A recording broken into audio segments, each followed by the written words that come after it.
nhớ dòng quý chồng không nhiều cho nên sự tuổi nhất là họ việc thu nó giờ thì xe chua lưu gì ở phát sinh nền gấu đó thì nhắn là này mà vũ tông nó hay thì mua lúc xe dành kia nhớ rồi bị kể bị co nó là thật thải thì nó lúc lát xe nữa cái mê thế cái cải mà mua để chèn ngày lúc lát xe ấy tàu bắt xe tàu lúc xe dành tia rồi của cho nên cái một sau một sai xe họ tỷ dùng đi trả họ dùng đi trả rồi trả nữa mà cho nên số thì sự tụ cái một sau nó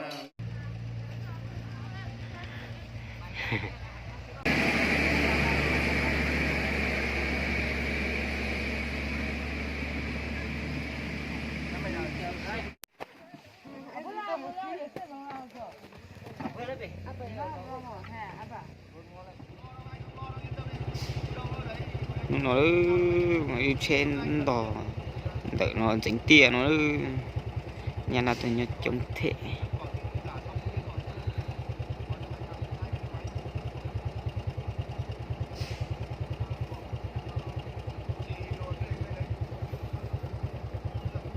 dính tia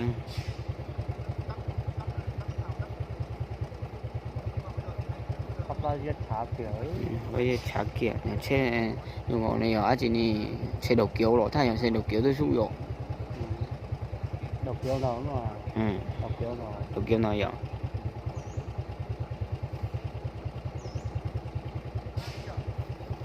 tôi sắp để chọn sắp để chọn cái gì tôi sắp để chọn tôi đấy chọn nó cái mẹ mà một chỗ cái thôi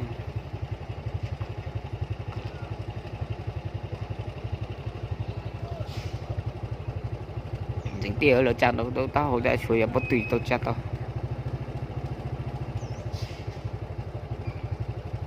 còn ma thật khâu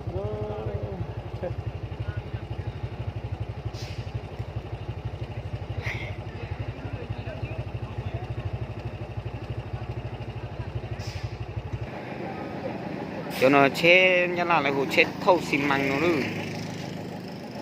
thâu xi măng của thủy điện này tránh tia tao biết ta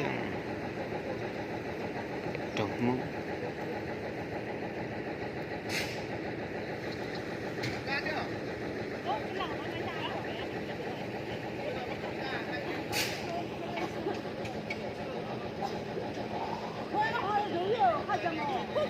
chết thâu xi măng nó cho nó tua tru không biết chung thì ma rồi nhá này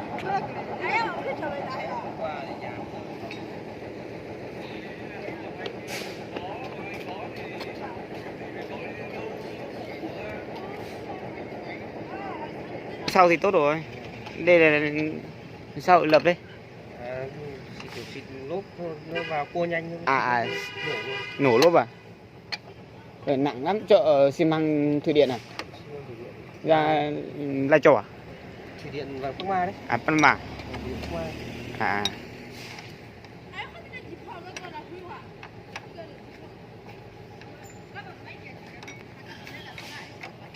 nó xuống chuyển xi à dạ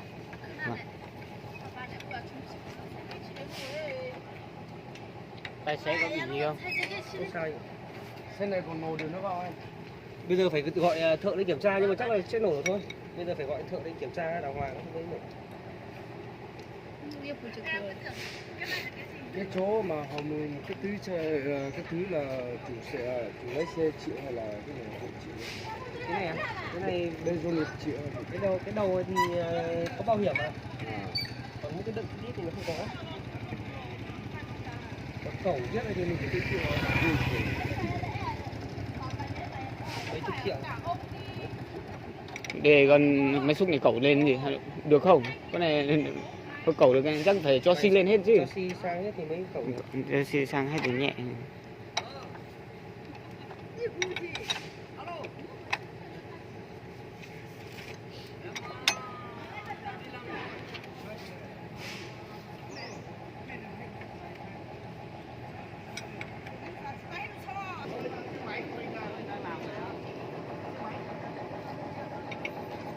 để tờ pla nó cá chết tờ chết tên ránh thâu nhát thế.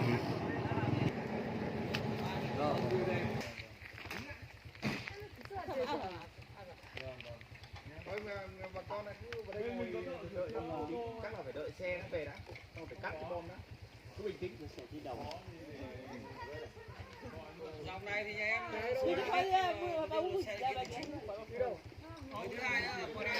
em boxy boxy để xe gần đấy cậu cái nó cho tôi boxy muốn cho xì boxy hậu có chơi chẳng này thông một chỗ đúng giá nó cái xí rồi đấy.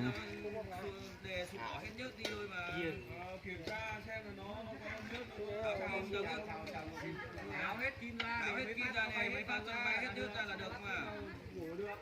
Không mà anh chỉ được cung lên mặt máy ấy. Có cái thang sắt không anh?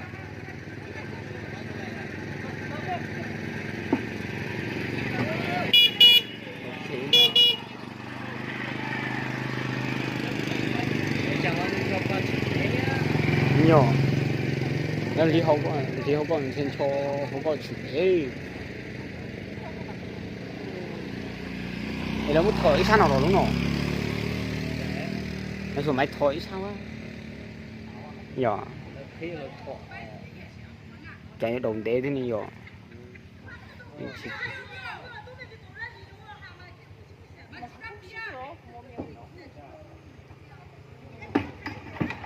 quay chạy tàu đi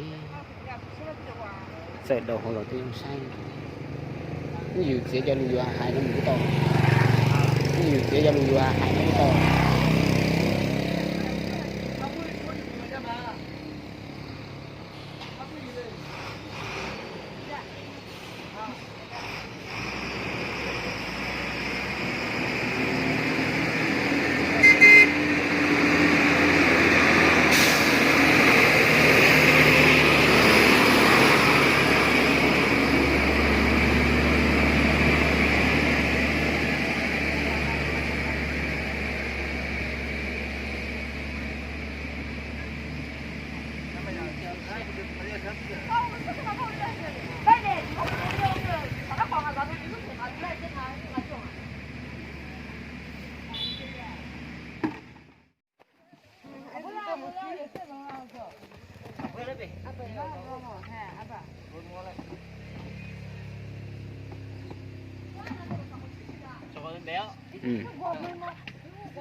Nếu mà đưa ra từ sáng thì bây giờ hết một nửa rồi đấy. Sáng thì được gần xong. Thế là chiều làm như thế mới được có độ 3-4 tiếng. Tầm này thì mai phải 1 ngày nữa. Mai thì 6 giờ. 6 giờ. Mấy giờ về đấy? Hả? Mai à? Cứ 6 giờ là về đây đi. Nha. 7 giờ. Sớm rồi. Sao dùng bên này làm không vậy? Sao dùng Ai mà chưa cái này kia mà nó chết mà mua rồi. thế mà sao dùng nó mà sao hí cái mũi này mà kìa. Làm sớm cho mát để cả trưa nắng một tí thì nghỉ cũng được. Bây giờ thì nghỉ ấy. cứ có à. Bây giờ đang mát. Ở nhà cô không có người nấu cơm này. Cái gì về nấu nào thì ăn lúc đấy. Đúng rồi Ăn xong thì đi ngủ đi làm cái gì. chồng ở nhà chồng nấu cho Đây chồng cô ở đây mà. à chồng ở đây à. Tối nay thì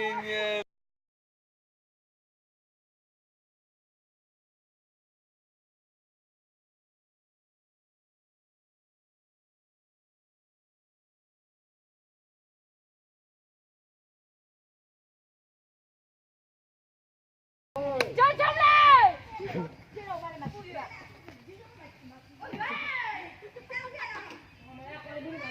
Bây giờ cái cái người sẽ là gì? juga macam sini kuasa. Juga macam ni. Saya kata bena. Kau mai jalan ono go. Ada juga dalam kesusiannya. Oh, apa tu ni? Apa lah? Đây mà chú mới tiền. Chưa về à? Anh ơi, cái gì vậy? Cái gì vậy nè?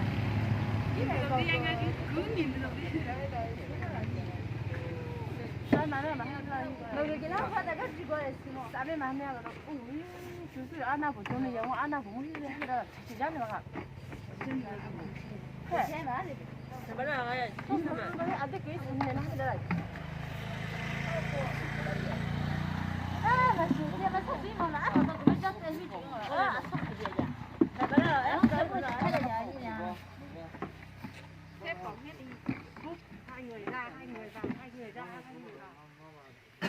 cứ lừa lừa mà ngày mai cứ thế mà ai cũng không ăn ở ngoài phải không? Thế mà hôm nay không nhớ ra giờ mới nhớ ra.